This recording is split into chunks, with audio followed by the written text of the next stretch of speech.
plain questions on the GED math test.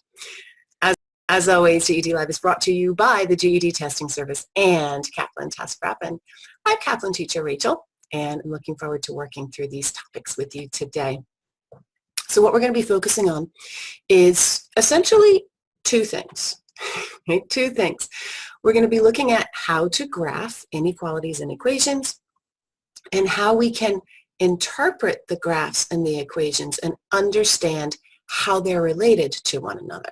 And these are the essential skills that you need. So we're going to go ahead and start with the simplest kind of graph.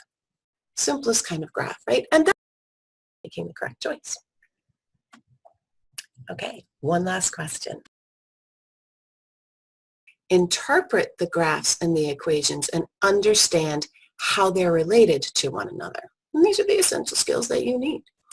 So we're going to go ahead and start with the simplest kind of graph. Simplest kind of graph, right? And that's a graph that has only one variable. Okay? And when you have just one variable, you can graph on a number line. And in order to make your graph, you're going to isolate the variable. Now, we're just going to show you some examples right now that have the variable already isolated. And note that we're starting with greater than and less than, right? Because again, we're talking about inequalities, greater than. Actually, two things. Okay, two things. We're going to be looking at how to graph inequalities and equations and how we can interpret the graphs and the equations and understand how they're related to one another. And these are the essential skills that you need. So we're going to go ahead and start with the simplest kind of graph. Simplest kind of graph, right? And that's a graph that has only one variable. Okay? And when you have just one variable, you can graph on a number line. And in order to make your graph, you're going to isolate the variable. Now, we're just going to show you some examples right now that have the variable already isolated. And note that we're starting with greater than and less than, right? Because again, we're talking about inequalities, greater than, less than. So here's our first inequality. X is greater than negative 3. What's that going to look like? Well, here's negative 3. And we're using an open circle right here. Greater than means that we go to the right. The direction of the arrow for greater than is to the right on the number line. Another example, X is less than 2. So, all right, here's our number line. Here's 2 on the number line, open circle, and the arrow goes to the left for less than. So, all right, well, open circle versus what? Well, open circle versus closed circle. What's the difference between these two? Well, a closed circle is greater than or equal to. Right? Open circle, greater than. Closed circle, greater than or equal to. Open circle, less than. Closed circle, less than or equal to. So, think about what this indicates when we graph it. If X is greater than or equal to negative 2, here's our number line. Here's negative 2 on the number line. We're greater than, so we're going to the right, but or equal to means that X in this case could be equal to negative 2. If we pop up here, this is what we call a strict inequality. X cannot be equal to 2. Right? So we've got our open circle, meaning the value 2 is not included. And making sure that you make that small but very important distinction is going to make sure that you get more correct answers on the GED math test. Here's one more example. X is less than or equal to 1. 1 could be a potential value for X, so 1 is going to be inked in, right? We're going to have a closed circle for 1 on our number line and going to the left because it's less than or equal to. So let's take a look at an example that might ask us to graph a linear inequality. So take a few seconds to read this question and we'll work through it. And of course, if at any time during the lesson you want to just dive right in and try a question independently, pause the video and go to it.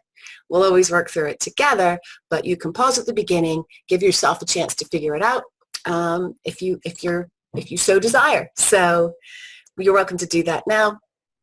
Otherwise, we'll go ahead and start discussing when you've had a chance to read. Now, in this question, we are being asked to graph all the possible numbers of shirts that Julia can buy. All right. Now, we've been told that the number of shirts that Julia can buy is n. And we've been given an inequality for n. Great. Right here, we have an inequality. 5 plus 15, n is less than or equal to 100. So if we want to graph this inequality, what do we have to do? Got to isolate that n. So let's go ahead and do that step by step. So here's the inequality that we were given in the question stem. Thank you very much, test maker. So to go ahead and isolate n here, let's just do the steps of our algebra. First off, let's go ahead and subtract 5 from both sides, right? So that we have our n quantity on one side and all of our constants on the other. Then, right, we're just going to have 15n is less than or equal to 95. Our next step here is to divide both sides by 15. Right? Divide by 15 and divide by 15. That's going to get n all by itself, and then we'll be able to do our graphing. Now, on the test, this would be like a point and click question. You would literally just point with your mouse to the parts that represent the correct answers and click them.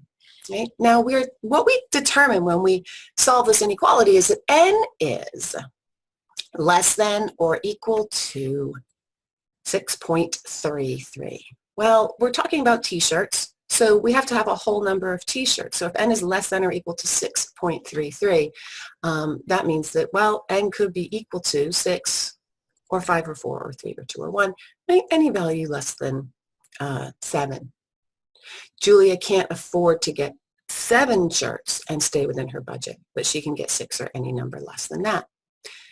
And in this particular problem, you were given the inequality that you needed to plot. And that's something that the test maker will sometimes do for you. It's a great favor, right? But you could figure this equation out for yourself as well. I mean, if you think about the fact that Julia wants to spend $100 or less, all right, so her budget is less than or equal to $100. Then we know that the company charges a $5 shipping fee, right? So before she even thinks about how much she can spend on shirts, she's got to take into account that $5. Then what they don't tell you here, but you could infer, if you know that n is the number of shirts, you can figure out that 15 is the cost per shirt, right? For every shirt she gets, she's going to spend $15. Multiply 15 by that number. That's going to be the money she spends on the shirts. Add the $5 in shipping, and that has to be less than or equal to $100, right? So a lot of times you won't have to write the equation, but when you do, think it through, translate it, and turn that real-world scenario into math. Let's go ahead and take a look at where we go from here. Now, one variable, right? I think I said earlier on that that's the simplest kind of graphing that you can do. You'll also see a lot of graphs on the GED math test that have 2 variables, x and y. And when you've got 2 variables, you're graphing on the coordinate plane. And on the coordinate plane, we have 2 intersecting lines. The x-axis is the horizontal one. And horizontal, if you tend to get mixed up between horizontal and vertical, in the same way that I feel like factors and multiples can be words that can get a little mixed up in your mind, more on that in the number sense session. But, if you forget which one is horizontal and which one is vertical, look at the fact that horizontal has the word horizon in it, right? And think about the fact that the horizon is that, kind of flat line like that. That's a horizontal line. And then your y-axis is vertical. So let's go ahead and show you that vertical axis right here, right? So y-axis is vertical, x-axis is horizontal. The point at which they meet is called the origin. We have that marked here. So that's the point at which we say that the x value is 0 and the y value is 0, right? And we go up or down from there, up or down from there. So any point in the coordinate plane can be named using an ordered pair. Now, if you look at the coordinate plane that we have here on screen, right now we have 2 points that are named with letters, but we can give them more helpful mathematical names by assigning an ordered pair to them. And that ordered pair is going to represent distance from x and distance from y. So first number in the ordered pair is distance from the origin along the x-axis, right? How far do we have to go on the x before we start going up or down to get to the point? Right? How far do we go along the x-axis before we have to go up or down to get to that point? Second number is the distance from the origin along the y-axis. So once we've gone as far as we need to go in the x, how far up or down are we going? So if we want to actually name point P mathematically, give it an ordered pair, which is sometimes also called a coordinate pair, right? The point P, we have to go 1 to the left, that's -1, and then down 3, that's -3, that's point P. Point P, -1, -3.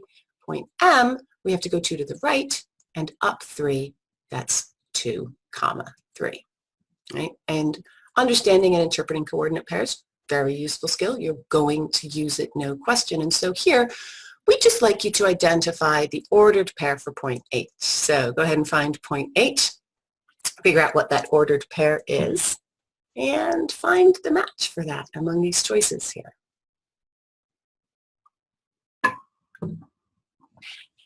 So point H. Oh, there it is. A lot of points on here. Make sure you pick the right one. And to get to point H, let's start with the x. We have to go 7 units to the right. Right? 7 units to the right to get to H, and then 2 units down. Right? So that means that our x-coordinate is +7. Our y-coordinate is -2. And let's be 7, -2 is what our ordered pair is going to look like. And that's a match for answer choice A. Okay. So know how to name points. And then the next step is when you have 2 points on a line, or 2 points on the coordinate plane, they can be connected with a line, right? And once you have 2 points and you have a line, then you can start thinking about linear equations. Linear equations with 2 variables. Right? So here's a sample line right here on our coordinate plane. And the first thing that you can define with respect to a line, or maybe not the first thing, but something that's very important that you're going to want to make sure that you know how to calculate, is the slope of the line. Now it says here, okay, slope is measured by dividing the difference in y coordinates by the difference in x coordinates, or finding the rise over run. Thinking of this as rise over run, it's a really nice, helpful way to remember it. And so you want to remember that rise is always on top. Now rise, that's up and down, right? Whereas run is kind of back and forth. So rise is our y-axis. Let's go ahead and get out that spotlight again, right? Here's our rise. How much is the line changing on the y-axis going from one point to another? And our run is horizontal. How much is the line changing on the x-axis going from one point to another? So here is what this calculation looks like. And note that m is the variable for the slope. Right? So when we want to calculate slope, it's going to be called m in any equation of a line. And we just take the 2 y values and subtract them. And take the 2 x values and subtract them. So let's plug in and see what happens here. Okay, points 2, 2, and 1, -1. We've already labeled these, right? So you don't have to worry about labeling them. We've labeled them, we've named them. And here's what our slope calculation would look like. But just to make it perfectly clear where all those numbers are coming from, right? That's a lot of numbers jumbled into that, into that fraction. Let's take a look.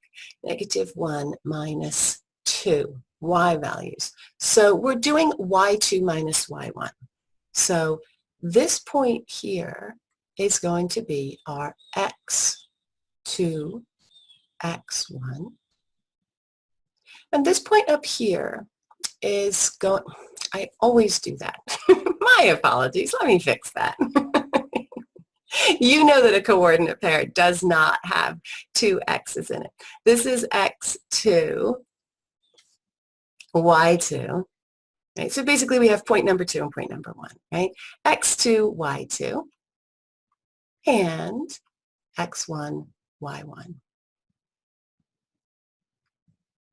Right? So that's how we have named our points. So then, all right, our y2 coordinate is now -1, that's going here. Our y1 coordinate is +2, but we are subtracting. So -1 minus +2, and then x2 is +1. From that, we are subtracting 2. +1 minus 2. Okay. So -1 minus 2 is -3, right? We're just getting more negative. And 1 minus 2 is -1. So we've got -3 over -1. Those two negatives are going to cancel each other out. And that winds up being a slope of 3. And we'll look at this formally a little bit later on, but a slope of 3 is positive, and so you can see that this line is sloping up as we go from left to right. And the line that slopes up from left to right has a positive slope. And 3, as you can see, is also a fairly steep slope. Right? 3 is a pretty steep slope. And so that's just kind of thinking about it qualitatively, right? Steep versus shallow, right? Steep versus not so steep. All right, so let's take a look at how this concept of slope might come up in a question involving what looks like a, just kind of a real-world graphing scenario. And as always, pause and go ahead and work on this independently if you like. Let's see what we're being asked to do. The question says that we should use the graph to find the rate of calls made per hour of work. Calls per hour of work.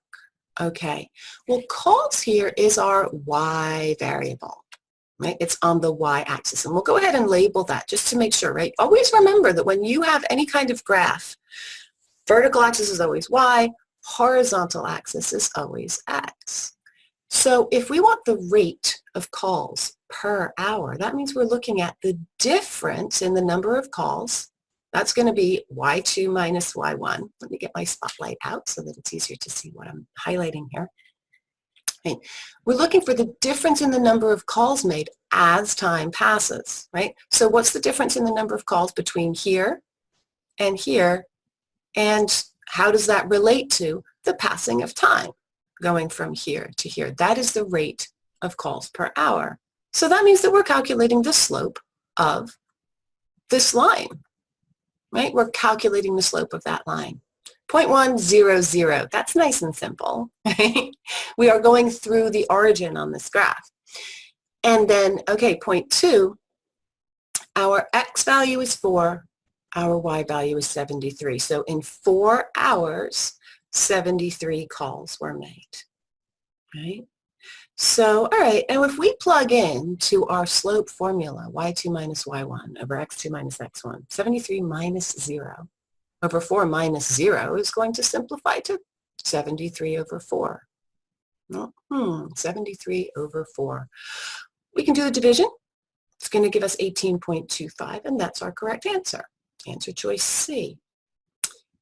And so you may be saying to yourself, well, calls per hour, if I know there were 73 calls, and the 73 calls were over 4 hours, can't I just say 73 divided by 4 and come straight to here? And the answer is, in this question, yes, you can. The reason why you can is because we go through the origin, right? Because we start at 0 calls, 0 hours. Sometimes that will be the case when you have a graph on the GED math test and you're asked to calculate a rate like this. Sometimes not. So that's what you need to pay attention to. Right? Here's the thing though. If you plug into the slope formula to get the rate, you'll never go wrong. Right? So it's a way to ensure that you're going to get the proper rate that represents the slope of that line. All right, let's keep going. So I mentioned before, that we were going to sort of formally introduce the idea of positive slope versus negative slope. Positive slope slopes upwards from left to right. So here's N, which is a positive slope. Sure, you can find the line here that has a negative slope, right? The one that slopes downward going from left to right. That's going to be line L. A line that is horizontal has no slope. And again, think about why that's the case. I'm sorry, I don't like the way I said that. A line that's horizontal has a slope of 0. It's not really the same as no slope, right? It has a slope of 0 because after all, how much, right? The slope is the change in y, right? How much does the y change for a given change in x? Y is not changing at all. We're not going up or down, even a tiny little bit on line k. So the slope is 0. Y is not changing. Line M here is kind of special, right? Because, well, y is changing all the time, right? But our x value isn't, right? This line always stays at this, whatever this x value is right here, right? It's always the same. So there's no change in x. Right? That means that in the denominator, right, and for the run in our slope fraction, we have 0. And when a fraction has 0 in the denominator, we say that that's undefined. Okay? So those are the, kind of basic types of slopes that we can have: positive, negative, 0, and undefined. Now, parallel lines, and if you visualize this, right, that makes a lot of sense. Parallel lines have the same slope. They're going at exactly the same angle. So they're always going to change, the same amount in the y direction as they do for a given change in the x direction. Same amount in the y direction for a given change in the x direction. Here it happens that the slope of each of these lines is 2. And if you think about the fact that parallel lines have the same slope, they're always going to be kind of, going their merry way, right? No matter how far you extend these lines, they're never going to meet. Never going to meet. Parallel lines never intersect. The importance of that from a GED math perspective, we're going to talk about shortly, a little bit later on in this lesson. Right? So parallel lines never intersect. Now, the other relationship that's really good to know about is perpendicular lines. And, right, perpendicular, you may recall this term. This means that the lines intersect at a 90-degree angle, right? They make a 90-degree angle where they meet. And here's the 90-degree angle. So if we take one of these lines that we had up here with a slope of 2, we know that a line that is perpendicular to that line, that meets it at a 90-degree angle, is going to have negative reciprocal, right? Reciprocal means we flip numerator and denominator. So we've taken the 2, we've made it negative, and we've turned it into 1/2. And you may be saying to yourself, how can we flip 2 when it's not a fraction? Well, you flip it by treating it as a fraction, turning it into a fraction by putting a 1 in the denominator. And you can always do that with any whole number. If you want to treat it as a fraction, just place a 1 in the denominator, right? 2 divided by 1 is 2. So you haven't changed the value, you've just changed the way that that fraction looks, and you can do more math with it when you've done that to it.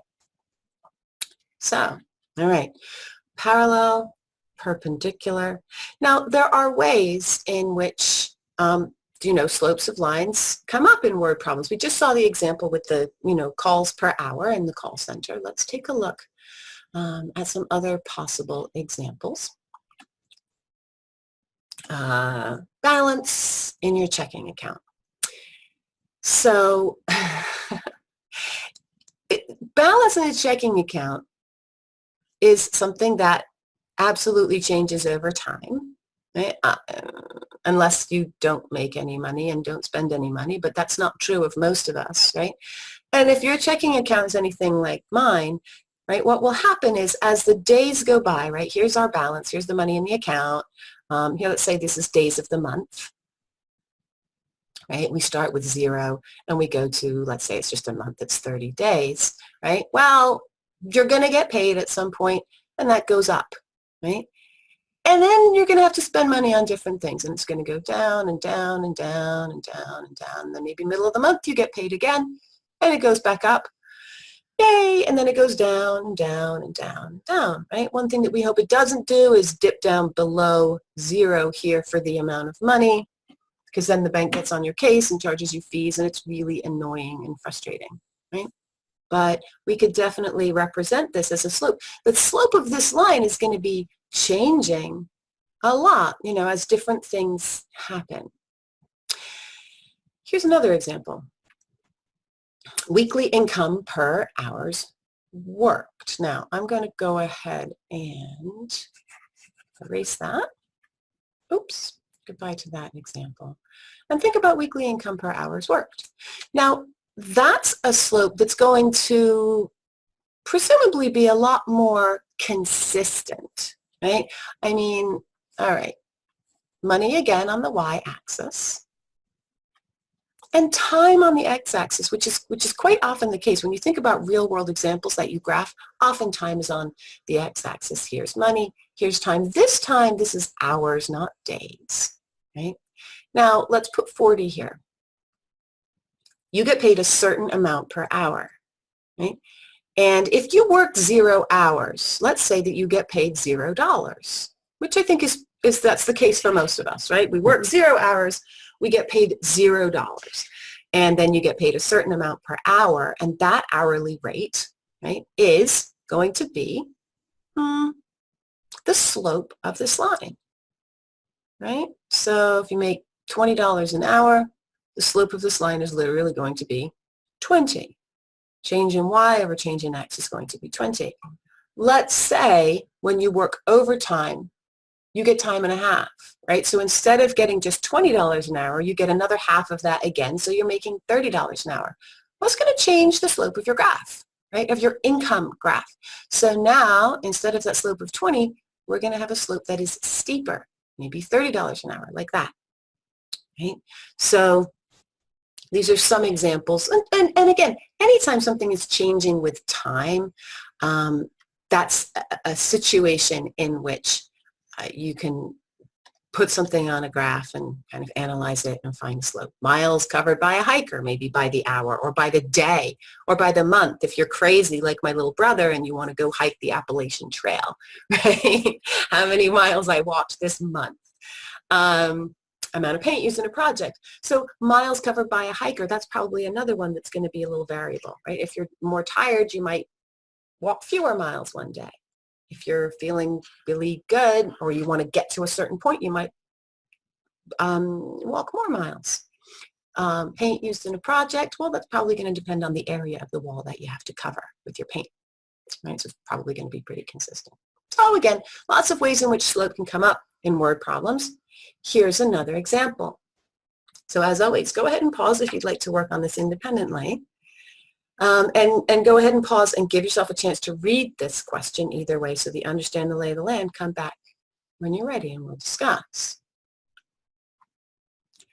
So we've noted here that this would be what I call a numeric entry question. We would actually, type the answer, type it into the box, which means you want to be extra careful about your calculations because you won't be able to compare your answer to one of the answer choices. Right? So you just want to be, just extra careful that you did your calculations carefully and correctly. So in this case, we have Avery and Beatrix filling containers with gas at a particular gas station. And then they took a look at their receipts later and they made a graph. All right. And so not sure which person's which, but it doesn't matter, right? One of these people purchased, okay, X, let's go ahead and label our axes again, right? X-axis is gallons of gas, Y-axis is the number of dollars. So X value of 3 here means, all right, bought 3 gallons, spent $7.50 on it. The other person, maybe this is Avery down here, maybe this is Beatrix up here. Beatrix bought 5 gallons of gas, spent $12.50 on it.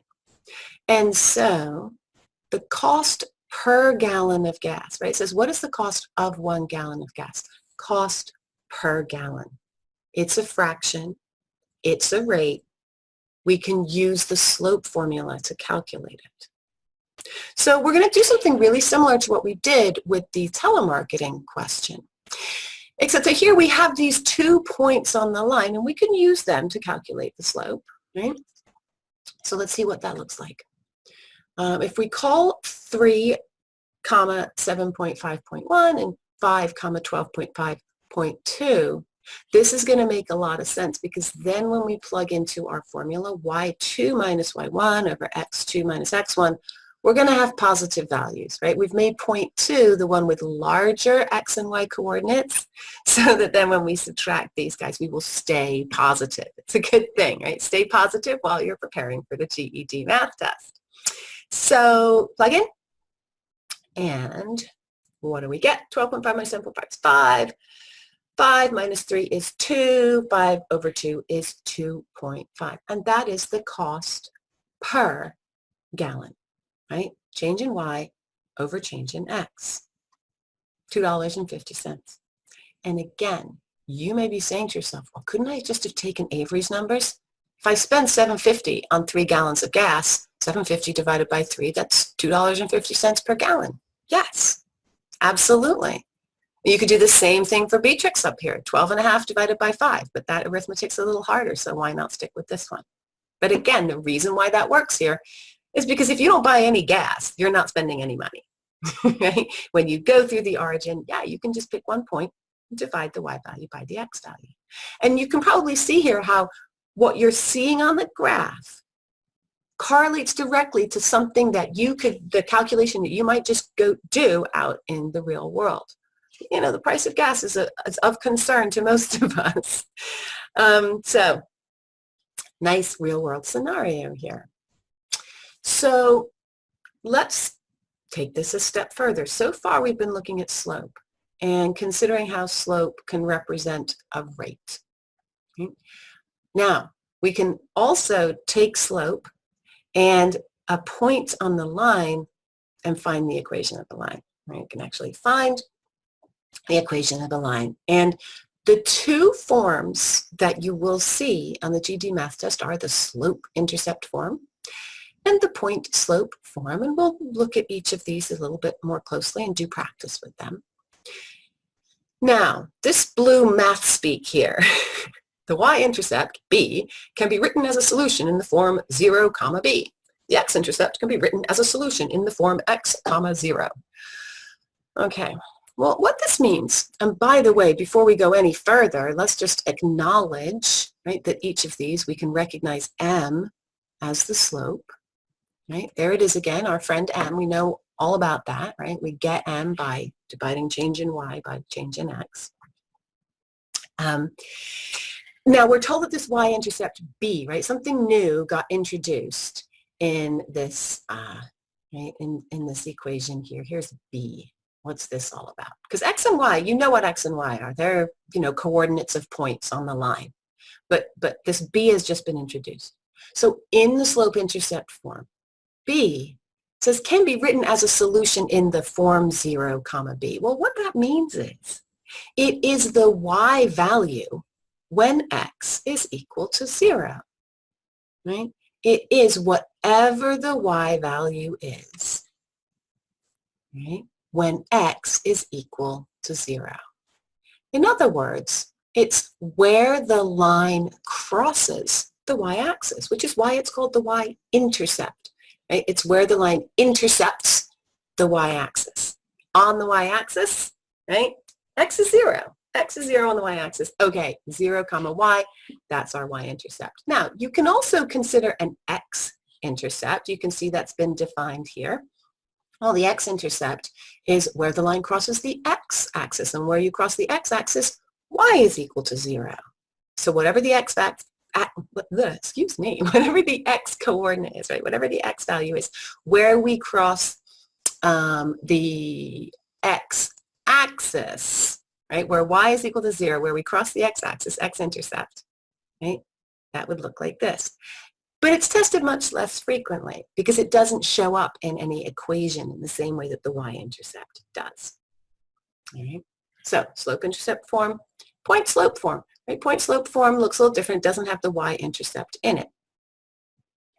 So let's go ahead and see if we can apply this.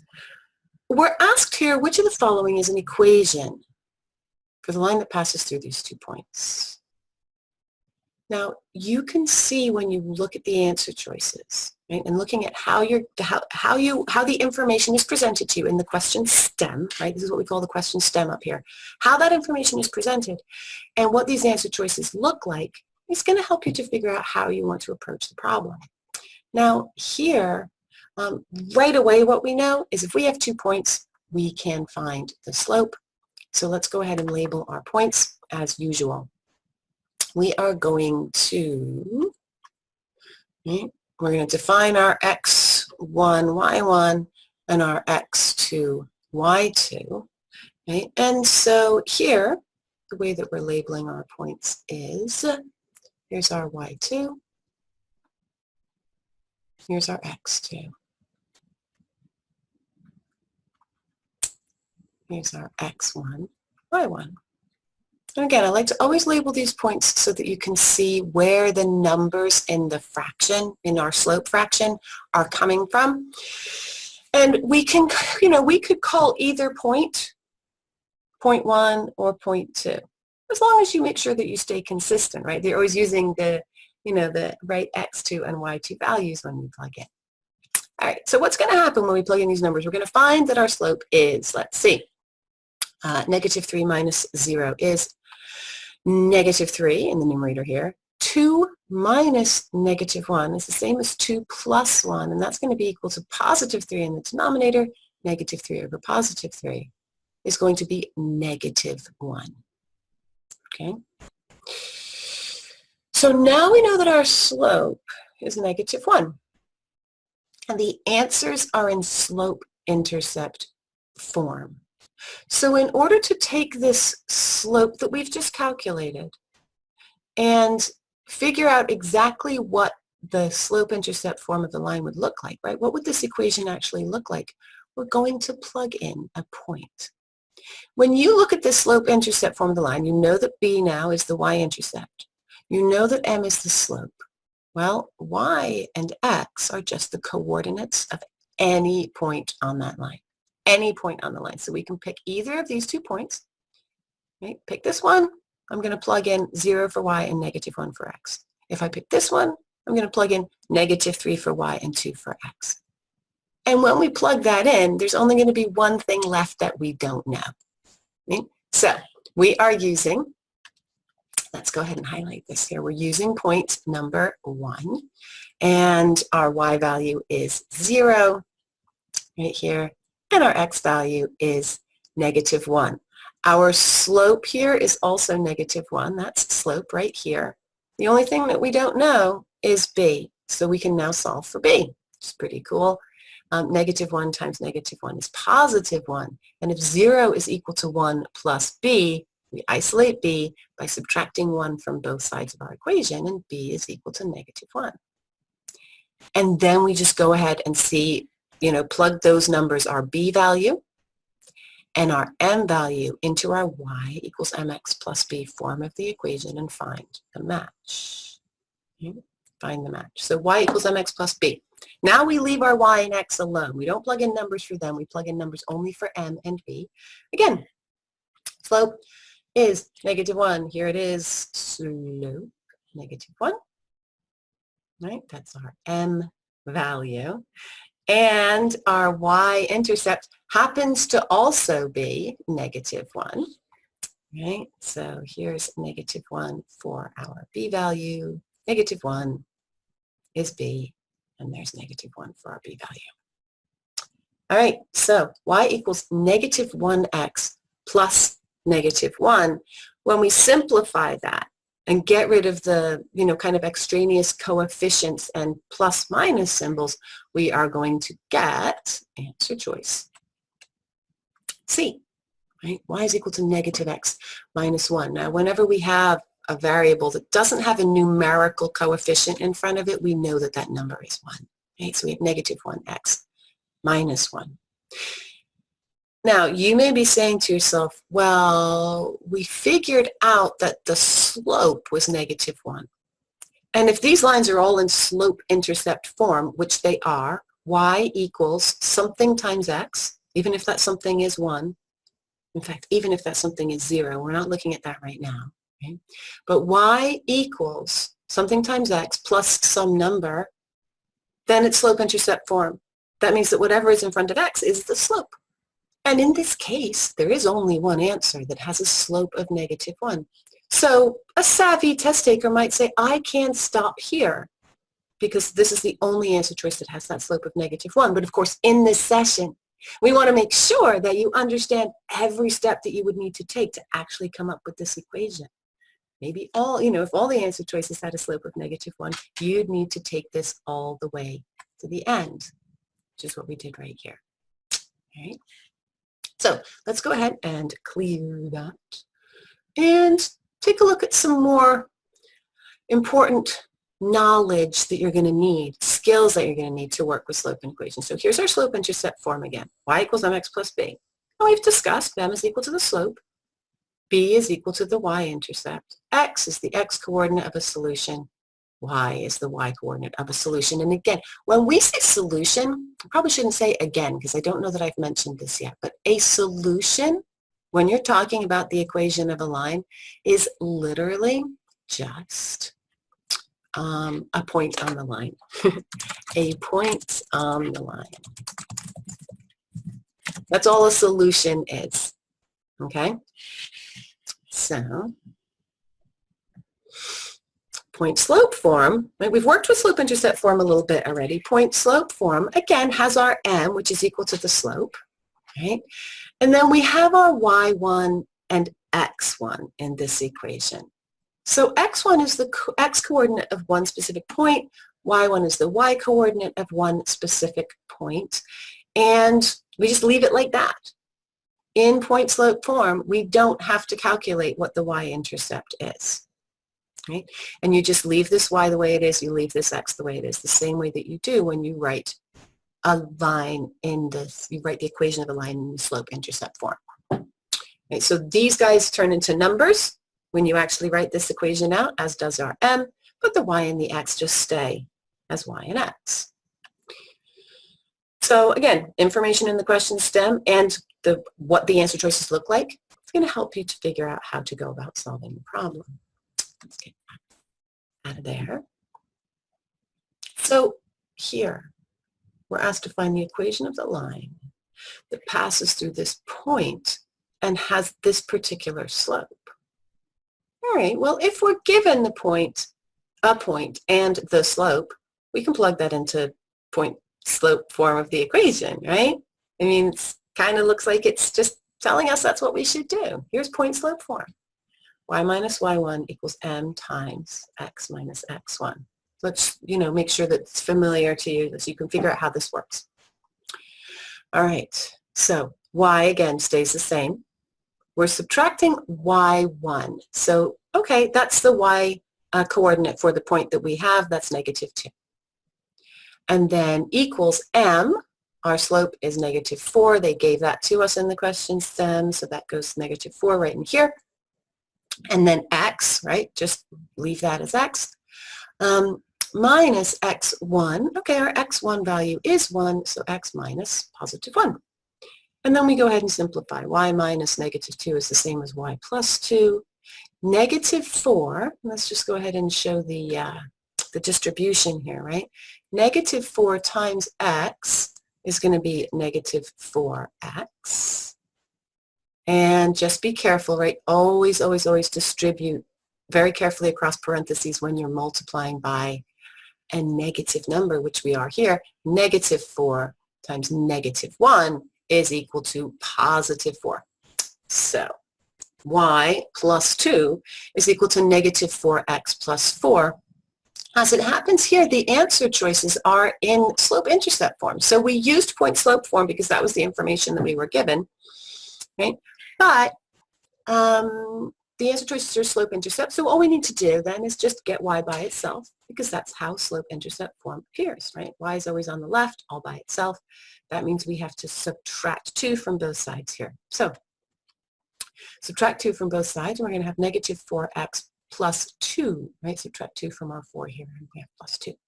And that should be a match for one of our answer choices. There it is, answer choice B. Right? And again, you may be saying to yourself, wait a minute. They told us that the slope was -4. Is there more than one choice here with a slope of -4? No, there's not. But again, we want to make sure that you're comfortable using these techniques and these formulas. So, could you have gone directly to slope-intercept form here? Well, let's take a look at what that would look like. Just for kicks, right? Why not do a little bit more GED math? So if we start by thinking about y equals mx plus b, the slope-intercept form, right, then we know what our slope is, right?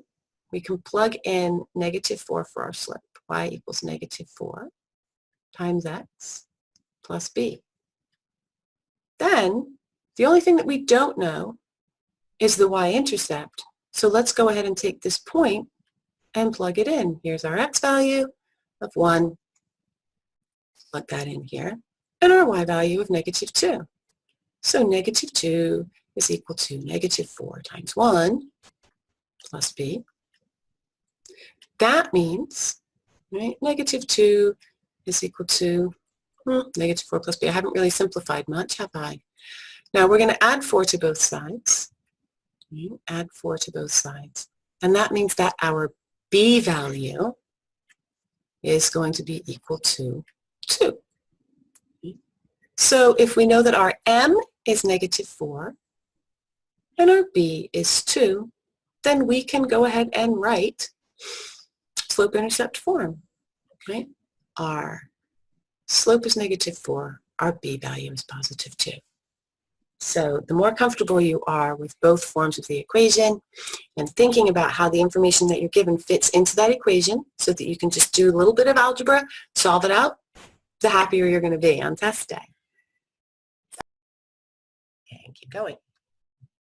Plug in -3 for x and 5 for y into b, and we get -6 plus 3 times 15, 3 times 5, which is 15.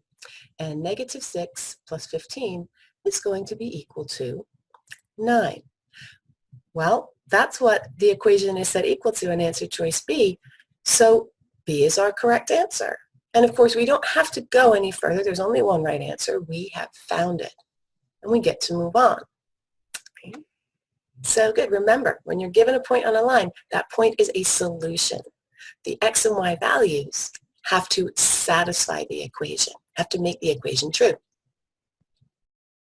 Next. Now we're being asked, if we were to graph this equation, which of these points would be on that line?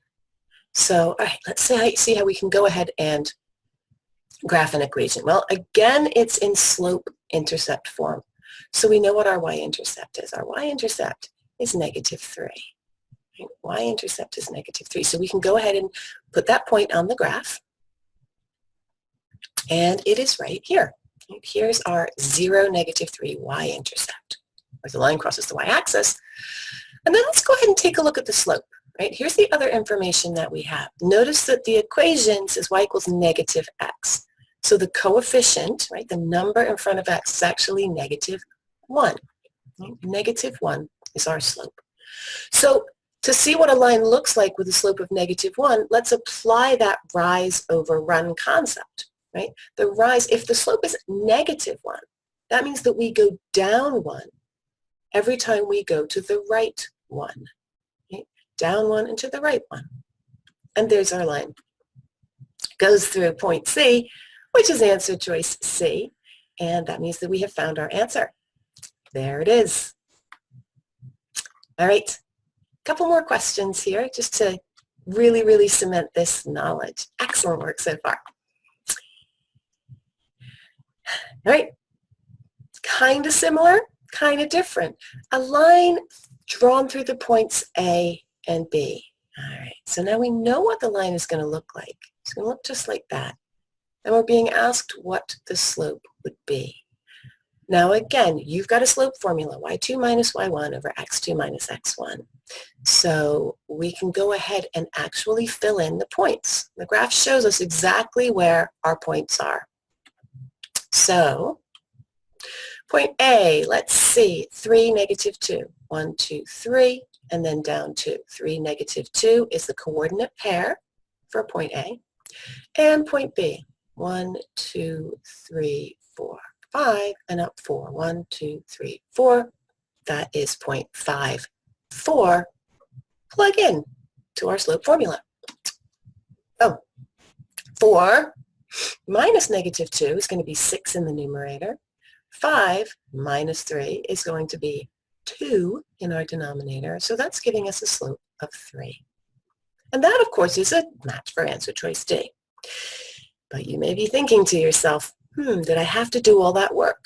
Could I have answered this question more quickly and had more time to devote to other questions on the GED math test? And the answer, of course, is yes. Because you can look at this graph and say to yourself right away, well, it's a positive slope. All I need to know is what's the slope of the line. I just need to match it with one of these choices.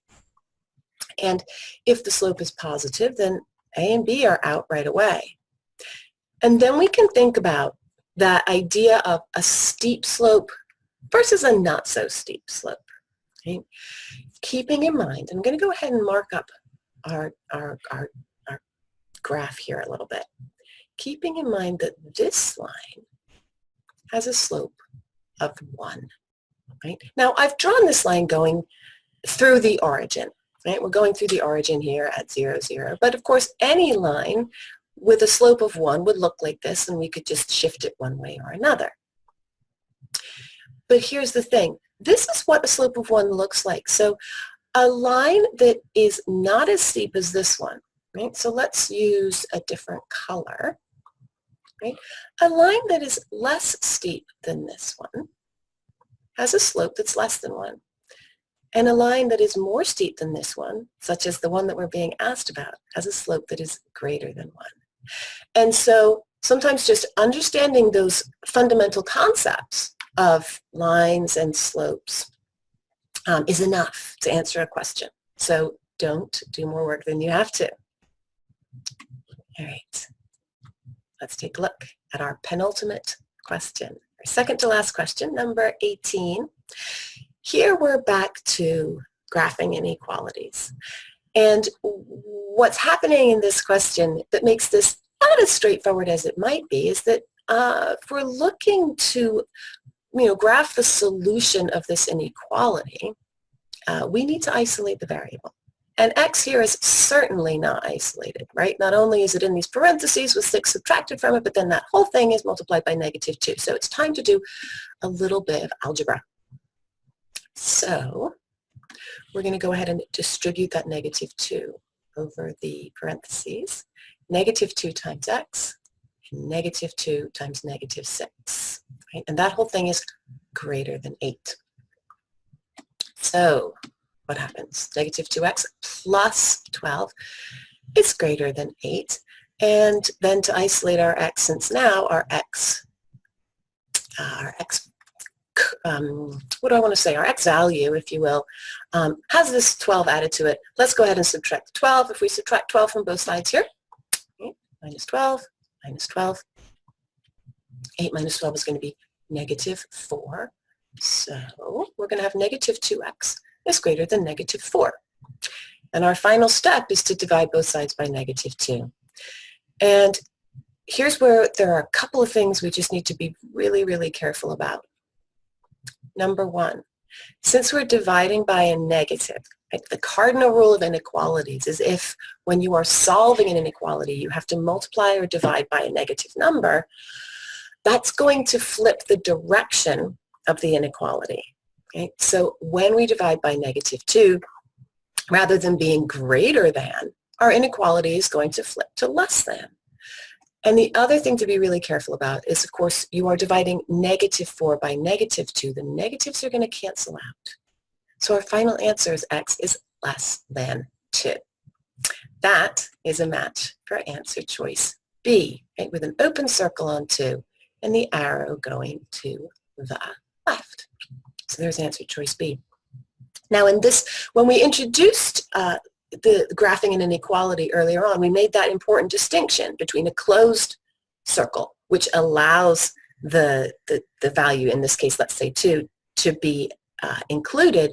That would be a less than or equal to. And in this case, the test maker isn't making you distinguish that, right? All the choices are strict inequalities. All the choices have open circles. But make sure that if you have a choice between a closed circle, which would be less than or equal to, and an open circle, which is simply less than, that you're paying attention to that difference and making the correct choice. Okay, one last question. Here's another line.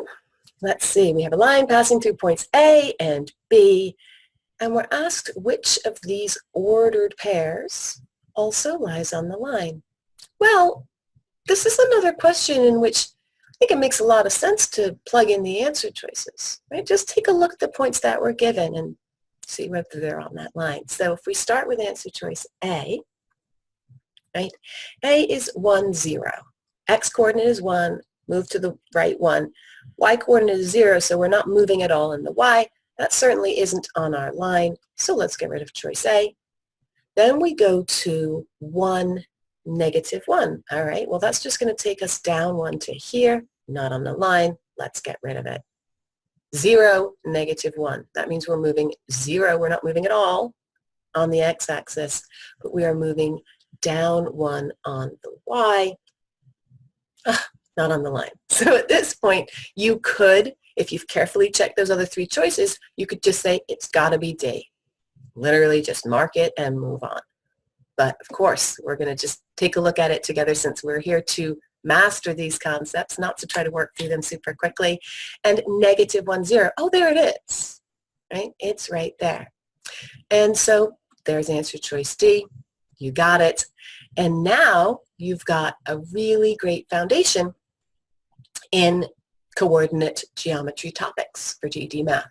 You know how to graph inequalities and equations and how to interpret graphs, functions, and the coordinates, points that make them up. Now, of course, we are always looking to cement knowledge and make sure that you really, really understand what you're doing. And of course, to that end, we really encourage you to do more practice. And as you practice, if you have questions about anything that you come across, please be sure to email us. We are always here for you at the inbox, staffed by teachers, and we love to get your questions. We love to support you and help you to work towards this goal. So please keep up the excellent work. Thank you so much for being with us here today for this lesson on coordinate geometry. And we hope to see you again very soon here at GED Live.